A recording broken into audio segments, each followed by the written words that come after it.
really wanted to speak in this debate today because I recall the round of post office closures in 2008 and 2009. And I remember going door to door with others with a petition, gathering hundreds, thousands of signatures to save local Crown post offices in towns around what came to be my parliamentary constituency. And this was done in response to the anger and despair so many felt about the closure of the local Crown post offices.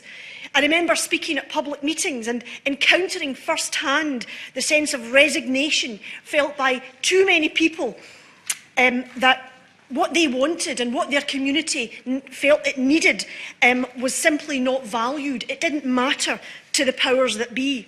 And in the event, 5 vital and much beloved post offices were closed. We often hear politicians talking about community, about how it's important, about how it matters and how it should be valued.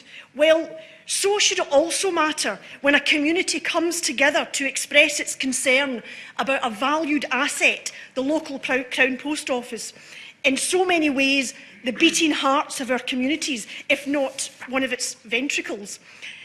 Post offices provide a lifeline. It is the lifeblood even of our communities. And this is even more true for our rural communities.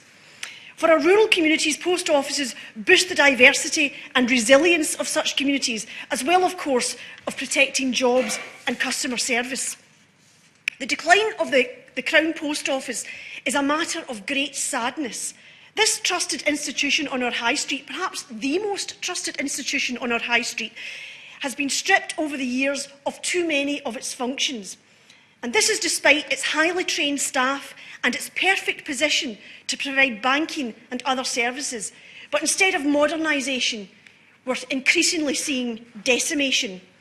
More and more services have been outsourced to retailers such as WH Smith, with this chain installing its wee counters at the back of its stores, meaning poorer service, as well as the loss of a beloved community asset.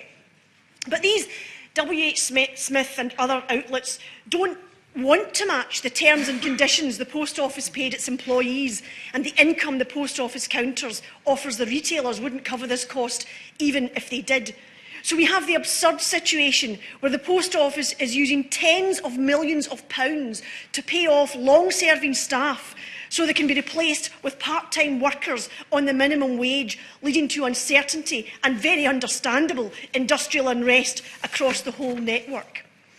We in the SNP firmly opposed the privatisation of the Royal Mail. Yet when it was privatised, the UK government at the time said that the post office would be kept wholly in the public sector. Instead, we now have a new 10-year deal with WH Smith announced to relocate yet more post office branches into these stores. And I would like the Minister today to tell us, where is this all leading? Can we have assurances today that the promise to keep the post offices in public ownership will be honoured?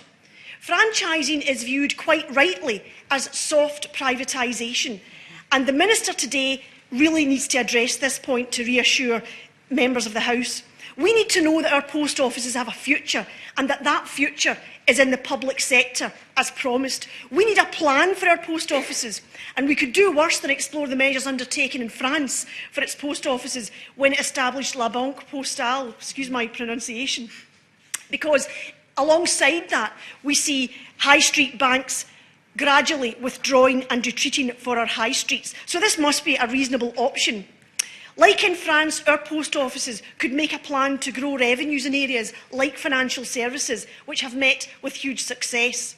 Our post offices need not be in managed decline, and I'm very interested today to hear the Minister's response to these points and how she views the future of what remains of our post offices, which are community assets held in deep affection, and how these can be secured.